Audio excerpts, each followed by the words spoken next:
What's going on, guys? Alex here with 814 EDC, and today I'm ready to do my full review on the Vero Engineering Avid 1. Now, the Avid 1 is in, of course, via the Lefty passaround group, and I've been pretty excited to check out the Avid 1 since I saw Kevin, throw it into the Slack and allow us to, get into our listings of it.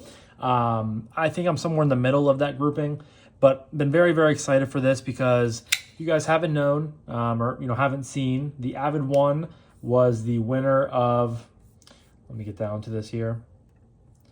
Where are we at on the website? The Avid 1 from Vero Engineering was the winner of the Imported Folding Knife of the Year at Blade Show Atlanta this year in 2025. And it's been a really long time since I've gotten to check out something from Vero. I want to say the last one was the Neuron, which is like their little double detent, non-locking knife. So it's been a few years since I've checked out something from them, and I've been paying attention to what they've been putting out. The Lux 3.3 is something I really want to check out in the future. I've seen a couple buddies of mine have that in their collection, and that's one I've been wanting to check out. But the Avid 1 is the first quote-unquote budget offering from Vero.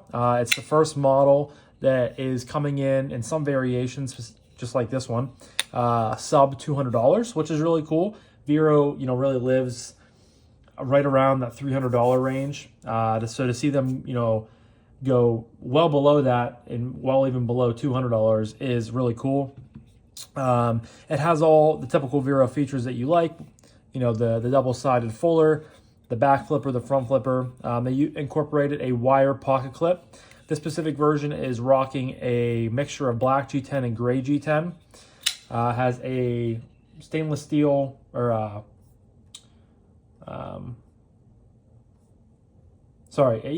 stainless steel insert with a titanium frame lock or liner lock. Can't talk today, guys. I apologize.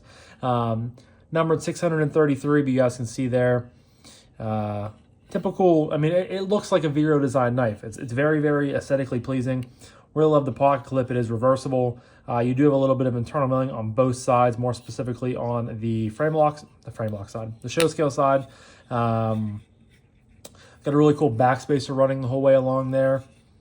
S45 VN steel, so nice premium steel. And it's really cool because they do offer this in G10 and they offer it in carbon fiber and in titanium. So there is a wide range of, levels of going with this, different price points, obviously, which we'll touch on. Caged ceramic bearings. The action on this is ridiculously good. Really, really enjoyed that. Again, front flipper, back flipper, and fuller. I think that's all for materials. We kind of jumped into there without saying I was jumping into there. Some specs.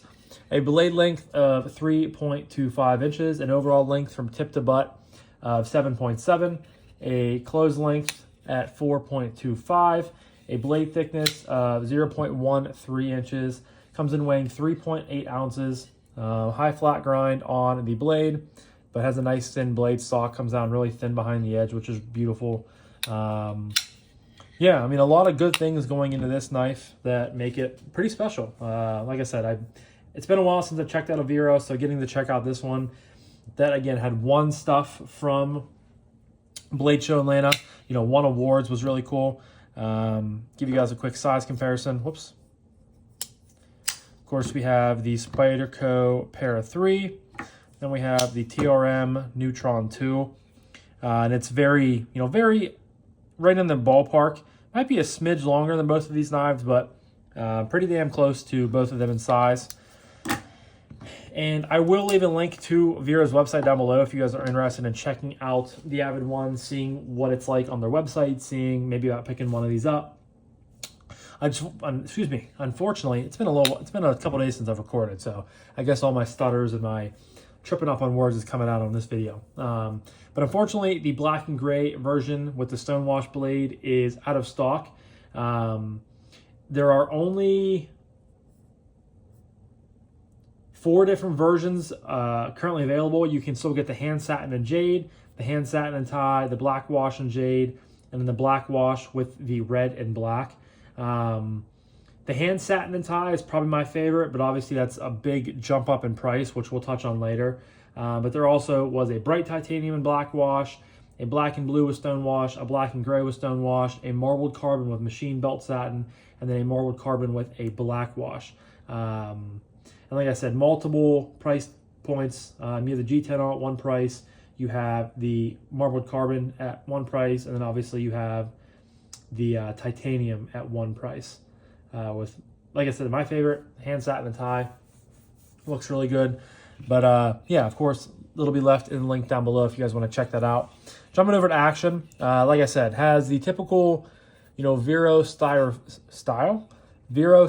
fuller. You also have the kind of self-patented back flipper here, as well as a front flipper. The reverse flick is just awesome. Really snappy detent. You get really good purchase there with that fuller, letting you just drive it out, fire it out. No blade play whatsoever, locked up really nice and tight.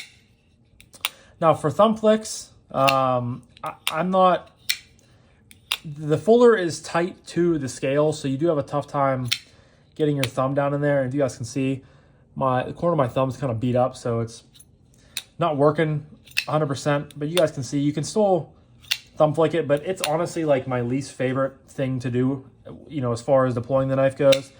I would just sit here and middle finger flick this thing all day. You guys can hear, acoustically, it is, whoops, just money. Very, very nice. Back flipper works really well too. Just laying on it, build pressure, pop it right out.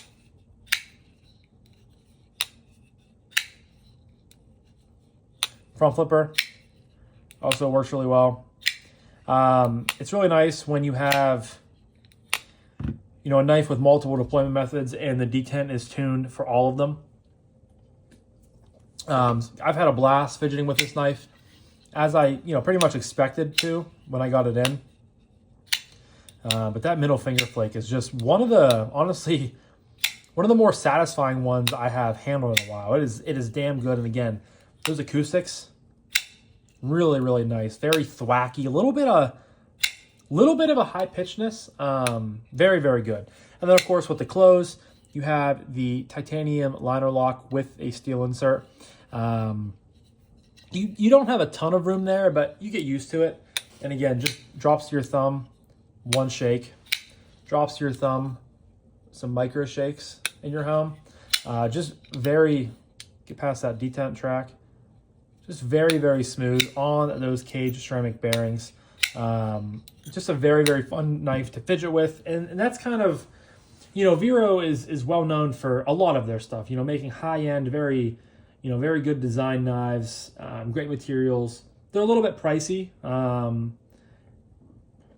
I say pricey for me. I mean, I just can't go out and drop $300 all the time on a pocket knife. $300 to $400. But one thing that I've kind of always associated with Vero is just like how good the fidgeting with the knives are. Now, granted, it's been a while. I have not checked out a lot of their models. I would like to at some point. But anytime I see a review or see someone on Facebook or Instagram, posting a short, posting a reel, someone talking about it, like they just seem like they're very fidgety knives. So I was expecting, the Avid one to be fidgety, and it definitely met those expectations for me. So very, very happy with the fidgetability of the Avid one. Next up is ergos. This is a full-size knife through and through, in my opinion. Technically choked back. It's a very, very simple design. Straight line, tapers, straight line, pretty much a straight line. You do have a little bit of an indentation there, which kind of, is where you get a little bit of a nice natural restriction point, as I like to say.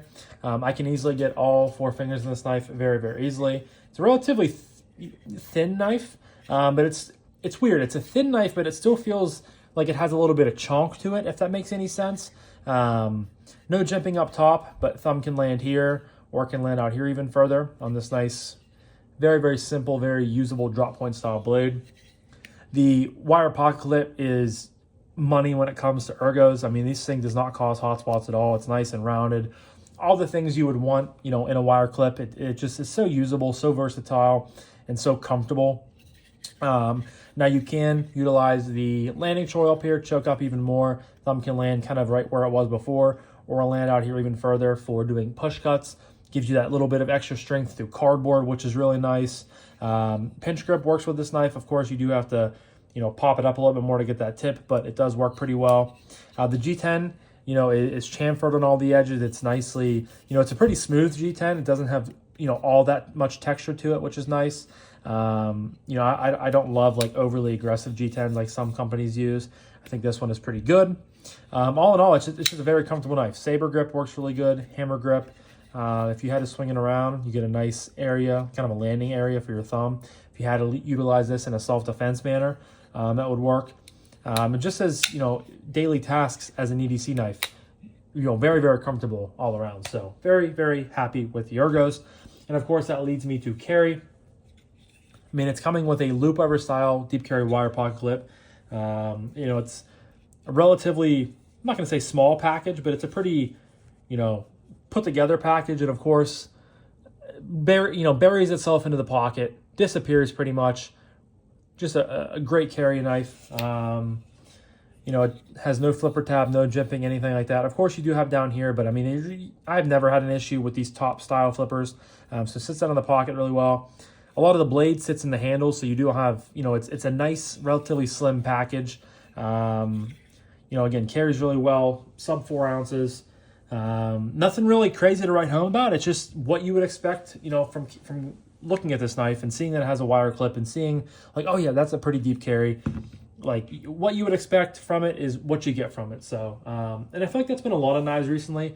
Like there's been nothing, I don't really want to just like draw it out when I'm talking about, you know, the carry. Like it's just, carry's good. Nothing really else to say. So that leads me to my final category of price point and would I recommend this knife. So as far as recommending the Avid one, absolutely. I think this is a great model.